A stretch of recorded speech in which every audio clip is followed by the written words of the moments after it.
Hello friends, welcome to my kitchen. તો આજે આપણે બનાવીશું વરસાદમાં ખાવાની મજા પડી જાય ને તેવા ફૂલ લસણવાળા અને ફૂલ કોથમીરવાળા ચણાના લોટના પુડલા બનાવીશું. તો તેના માટે અહીંયા આપણે 2 વાટકી જેટલા અહીંયા મેં ચણાનો લોટ લીધેલો છે, જેને મેં ચાળીને લીધેલો છે. તો ફ્રેન્ડ્સ, આપણે કોઈ પણ ચણાના લોટની વસ્તુ બનાવતા હોઈએ ને તો તે આપણે છે ને હંમેશા ચાળીને જ લેવાનો. હવે આમાં છે ને આપણે થોડું થોડું કરતા જઈને પાણી એડ કરતા જશું અને આ રીતના મિક્સ કરતા જશું. આમાં છે ને એકસાથે ક્યારેય પાણી એડ નહીં કરવાનું, નહીંતર છે ને ગાંઠા પડી જશે. તો આ રીતના થોડું થોડું પાણી એડ કરતા જઈને આ રીતના આપણે તેને મિક્સ કરતા જવાનું. તો હવે ફરીથી થોડું પાણી એડ કરીશું અને જો આ રીતના આપણે તેને મિક્સ કરીશું. તો એક જ ડિરેક્શનમાં આ રીતના તેને મિક્સ કરવાનું. તો ફ્રેન્ડ્સ, અહીંયા જો આ રીતના આપણે થોડું થોડું પાણી એડ કરતા જઈને લોટને આ રીતના મિક્સ કરશું ને તો ક્યારેય ગાંઠા નહીં પડે અને સરસ એવું આપણું બેટર બનીને તૈયાર થશે. જેમ બેટર છે ને પતલું હશે ને એમ પુડલા સરસ એવા પતલા ઉતરશે. તો અહીંયા મેં આ રીતના કોથમીરને ધોઈને તેને આ રીતના ઝીણી ઝીણી કટ કરી લીધી છે, જે આપણે એડ કરીએ. તો આ તમે આમાં મેથી, પાલક, તમને જે ઈચ્છા પડે એ પ્રમાણે તમે નાખી શકો છો. અત્યારે મેં ફક્ત કોથમીર જ એડ કરી છે.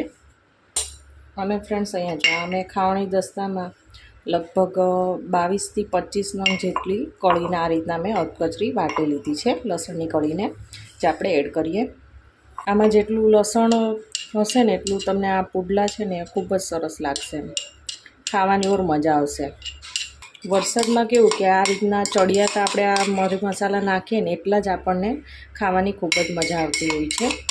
તો તમારે છે ને હંમેશા વરસાદમાં કોઈ પણ વાનગી બનાવો ને તો એમાં મરી મસાલા છે ને તે ચડિયાતા નાખવાના, એટલે તમને આમ ઓર મજા જ પડી જાય. તો જો અહીંયા છે ને મારે લગભગ 2 ચમચી જેટલી આ ખાંડેલું લસણ થયું છે.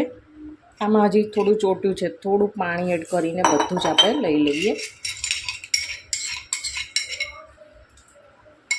અહીંયા મેં અડધી ચમચી જેટલા અજમા લીધેલા છે, જેને આપણે 2 હાથ વચ્ચે રાખી આ રીતના મસળીને પછી એડ કરીએ. ચપટી એટલે આપણે હળદર પાવડર એડ કરીએ. 2 નાની ચમચી જેટલું આપણે ધાણા જીરું પાવડર એડ કરીશું. ચપટી હિંગ એડ કરીશું ડાયજેશન માટે. અને હવે સ્વાદ અનુસાર નમક એડ કરીએ. અને અહીંયા મેં છે ને આ પુડલા સાથે ખાવાની ચટણી પણ બનાવેલી છે, જેનો વિડીયો અમારી ચેનલ પર ઓલરેડી છે, જે આપણે આમાંથી 2 ચમચી જેટલું એડ કરીશું. તો ફ્રેન્ડ્સ, આનો ટેસ્ટ છે ને ખૂબ જ સરસ આવે છે, તો તમે જરૂરથી એડ કરજો. આ ચટણીમાં તીખાશ તો છે જ, પરંતુ હજુ થોડું આપણે તીખું બનાવવા માટે અહીંયા અડધી ચમચી જેટલું લાલ મરચું પાવડર પણ એડ કરીએ. આ બધી વસ્તુને આપણે સારી રીતે મિક્સ કરી લેવાની. અને પછી જરૂર જણાય ને તો આપણે પાણી એડ કરીને બેટર છે ફરી પતલું કરી લેવાનું. પણ જો આટલું જાડું બેટર હોય ને ત્યારે જ આપણે છે ને આ બધી વસ્તુ એડ કરવાની. કે જો આપણે ધાણા એડ કર્યા હોય, મેથી કે પાલક એડ કરવાની હોય તો એ આપણે હંમેશા કેવું કે ધોઈને કટ કરીને પછી એડ કરતા હોઈએ છીએ, તો તેમાં થોડો પાણીનો ભાગ રહી જતો હોય છે. તો જો પતલું બેટર કરીને એડ કરવા જઈએ ને તો વધારે પડતું બેટર છે ને પતલું થઈ જતું હોય છે. તો જો આ રીતની તેની બેટરની કન્સિસ્ટન્સી છે કે જે હજી પુડલા બનાવવા માટે એકદમ જાડી છે. તો ફરીથી આપણે પાણી એડ કરીએ અને મિક્સ કરી લઈએ. તો વરસાદની સિઝન હોય અને આવા ગરમા ગરમ પુડલા અને સાથે લીલી ચટણી મળી જાય તો બીજું શું જોઈએ, ખાવાની મજા જ પડી જાય. જો આ રીતના છે ને પછી આપણે ફેટી લેવાનું. બેટરને ફેટવાથી તેમાં છે ને હવા ભરાય છે અને તેના લીધે આપણા પુડલા છે ને એકદમ સરસ રૂ જેવા પોચા અને ક્રિસ્પી બનીને તૈયાર થાય છે. આ રીતના આપણે છે ને 2 મિનિટ જેવું તેને ફેટી લઈશું. ફ્રેન્ડ્સ, જો આ રીતના તેની કન્સિસ્ટન્સી હોવી ખૂબ જ જરૂરી છે. જો ચમચીમાં લેતા આ રીતના પડે છે તો આટલી આપણે પતલી તેની કન્સિસ્ટન્સી રાખવાની. ને જેમ આ બેટર પતલું હશે ને એમ એકદમ ક્રિસ્પી એવા પુડલા સરસ ઉતરશે. અને હવે આપણે પુડલા બનાવી લઈએ. તો ફ્રેન્ડ્સ, અહીંયા જો મેં છે ને ગેસ ચાલુ કર્યો છે, અત્યારે ફૂલ છે. અને આ તવી સૌથી પહેલાં તો ગરમ કરવા માટે મૂકી દેવાની છે. તો જો અહીંયા હાથને અહીંયા આ રીતના આંગળીએ ટચ કરતાં આપણને થોડી ગરમ થઈ ગયેલી જણાય છે. તો હવે આપણે છે ને એમાં થોડું તેલ લગાવી દઈશું.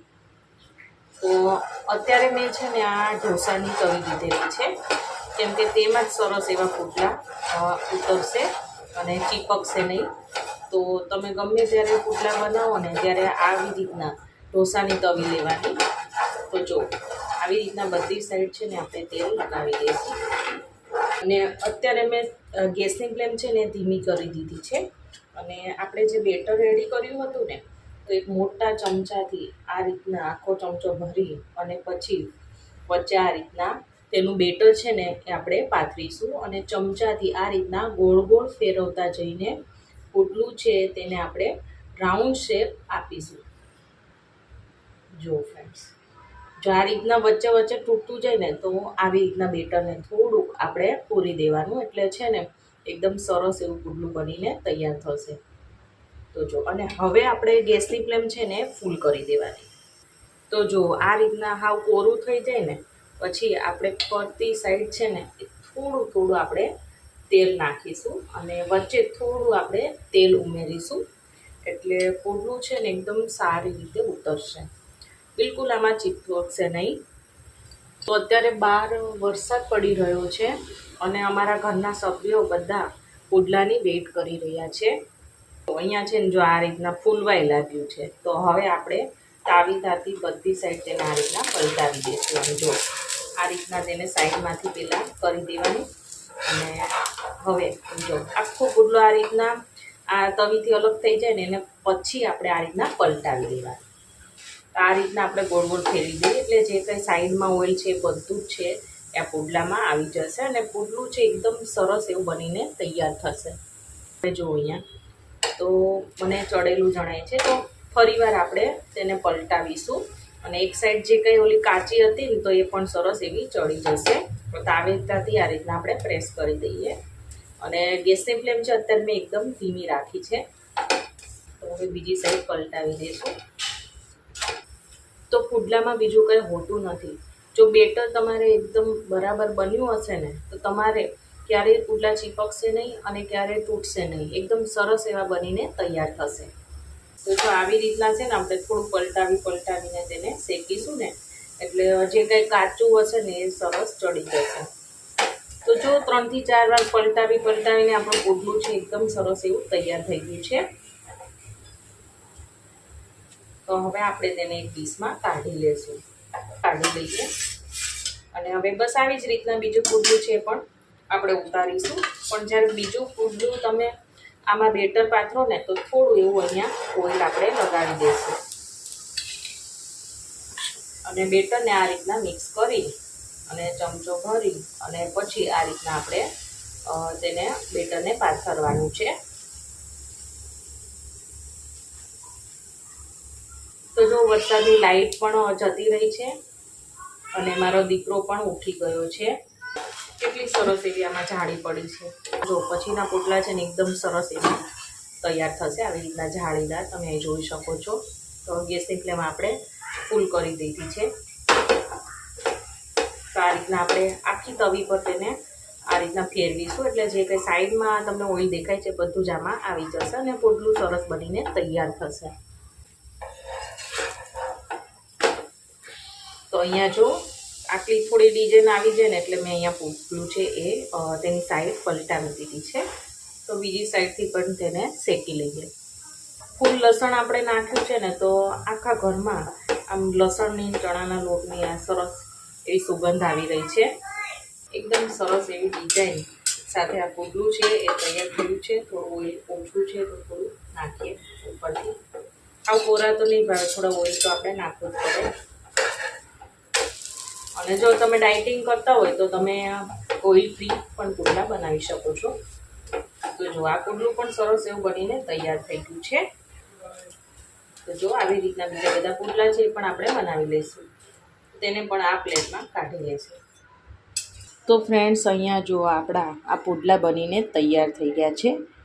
તો વરસાદમાં ખાવાની મજા પડે તેવા પુડલા અને તેની સાથે જો આવી ગ્રીન ચટણી હોય તો ખાવાની ખૂબ જ મજા પડી જાય. પ્રોટીનથી ભરપૂર એવા વરસાદમાં ખાવાની મજા પડે તેવા ફૂલ લસણવાળા પુડલા બનીને તૈયાર થઈ ગયા છે. ગરમા ગરમ વરસાદમાં ખાવાની ખૂબ જ મજા આવે છે. તો ગરમા ગરમ પુડલા વરસાદમાં મળી જાય અને તેની સાથે આવી સ્પેશિયલ તેની લીલી ચટણી મળી જાય તો ખૂબ જ મજા પડી જાય. તો ફ્રેન્ડ્સ, તમે આ પુડલાને દહીં, કેચઅપ અથવા તો આવી ચટણીઓ સાથે પણ સર્વ કરી શકો છો. તો આ લીલી ચટણીની મેં રેસીપી ઓલરેડી મારી ચેનલ પર આપેલી જ છે. તો તેની લિંક પણ હું છે ને ડિસ્ક્રિપ્શન બોક્સમાં આપી દઈશ, કેમ કે આ ચટણી સાથે ખાવાની ખૂબ જ મજા આવે છે પુડલા.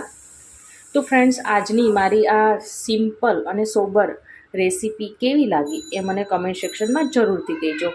અને જો મારી આજની આ રેસીપી તમને ગમી હોય તો મારી ચેનલને સબસ્ક્રાઈબ, લાઇક અને શેર કરવાનું ના ભૂલતા. તો આપણે ફરીવાર મળીશું એક નવી જ વાનગી સાથે. Thank you for watching.